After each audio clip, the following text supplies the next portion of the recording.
Hello again, friends. Welcome back to another video. I'm Shani. If you're new here, welcome. And to my regular watchers, I always appreciate you. Let's make this Jamaican blue jaws or Duckanoo. Let's get started. So here in the bowl, I have some cornmeal, raisins, some coconut sugar, cinnamon, ginger, salt, and allspice. I also have some coconut milk as well as some grated coconut here with the skin taken off. I also have some vanilla here as well as some green banana. I'm just going to be using 2 from here, as well as some sweet potato. I'm going to cut that in half and use just half. So I've just added some oil to my hand so that the green banana doesn't stain, and then I'm just going to go ahead and remove it, and it also makes it easy for the peel to get off of the banana itself. So you just want to take your knife and cut the top, cut a line down the bottom, and then cut the bottom as well, and then just go ahead and run your hands beyond the skin there, as close enough to the banana as possible, just to release it. And it's quite easy to do. So I'm just going to keep doing this until all of the skin is removed. You can also use a green plantain here if you didn't have any green banana. So whatever didn't come off, I'm just going to use my knife and just scrape that off a bit, just the green bits. But it won't hurt if it's a little bit there anyway. So I'll just set that aside and I'll go on to doing the next one. So after that's done, I'm just going to go ahead and just give this sweet potato a quick peel as well.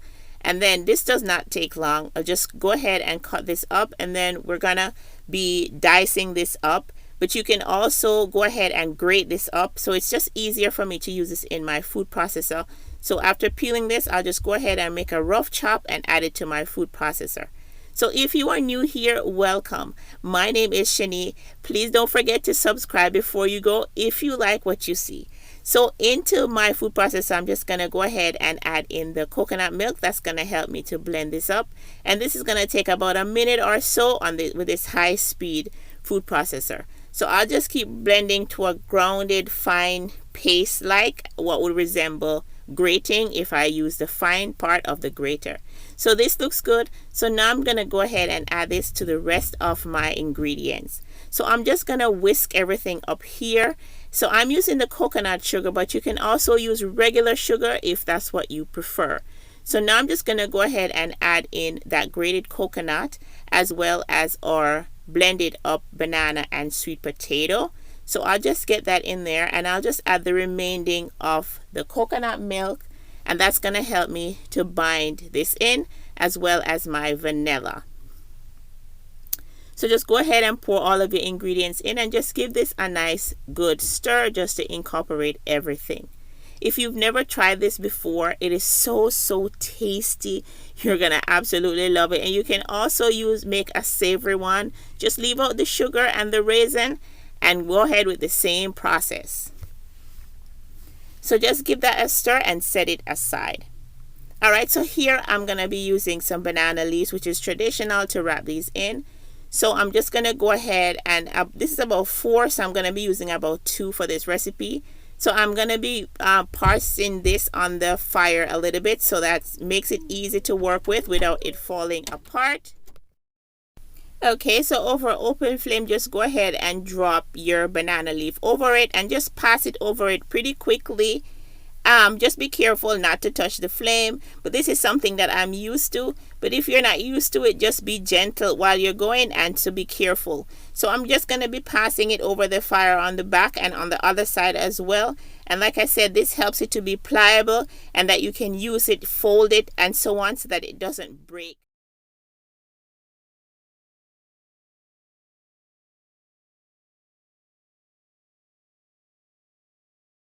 Okay, so here I've cut them in the shapes that I want, some squares, and then I also have some kitchen twine. If I was in Jamaica, I would use the bark of the coconut tree, but I'm just going to use what I have. So take a nice heaping spoonful and then put it in the middle and then fold it over on itself and then fold it again.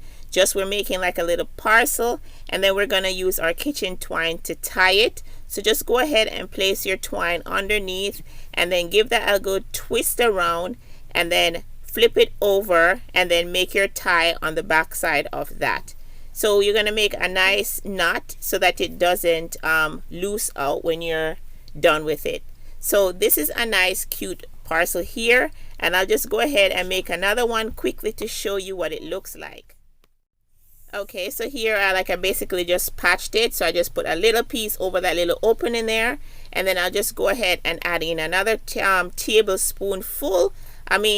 Yeah, about a 1/4 cup full worth of batter, and then I'll just go ahead and fold that over, and then I'll take another twine again and just go ahead and tie the same process that I did before, and I'll just keep going until all of them are finished. So just go ahead, twist it under and around, fold it over, and then give it a nice big tie there just to secure it. Alright, and then this is long, so I'll just use a scissor to take off the excess. Okay, so there we have it. So 400 years later, here we have it. So now I'm just gonna pack these into my steamer basket. I have a pot of boiling water on the stove going, and you can also just put these in water itself and just boil them, but because I have a steamer, I'm gonna go ahead and use that. So just go ahead and place that on the top and cover this up. This is gonna steam for about 1 hour, 45 minutes to an hour. So there you have it, at 45 minutes. This is where we are. These are done. You're gonna feel for firmness, and that's gonna tell you that they're cooked, but 45 minutes to an hour should do very well. So let's go ahead and open up and see what it looks like inside. Alright, so let's see what inside looks like. Friends, I am telling you, these were so melt in my mouth, delicious. I really do hope that you give this recipe a try. You're gonna absolutely love it.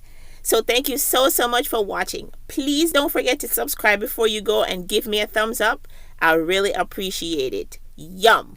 Bye now.